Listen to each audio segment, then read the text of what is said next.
ఆహారస్త్వపి సర్వస్య త్రివిధో భవతి ప్రియః యజ్ఞస్తపస్తథా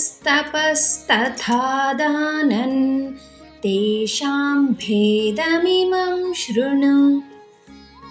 మనుష్యుల స్వభావములను అనుసరించి వారికి ఇష్టములైన ఆహారములు కూడా 3 విధములుగా ఉండును. అలాగే ఆయా మనుష్యులు ఆచరించు యజ్ఞములు, తపస్సులు, దానములు కూడా 3 విధములుగానే ఉండును.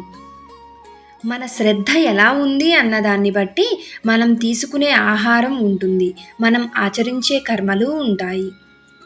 దీనిని ఇంకొక రకంగా చెప్పాలంటే మనం స్వీకరించే ఆహారాన్ని, చేసే పనులని అనుసరించి మన యొక్క శ్రద్ధని చెప్పవచ్చును.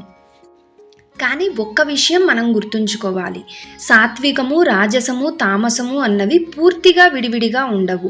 ఉదాహరణకి ఉదయం అంటే పూర్తి ఉదయం కాదు, రాత్రి యొక్క చివరి భాగాన్ని, ఉదయం యొక్క మొదటి భాగాన్ని మీరు ఉషోదయం అంటారు.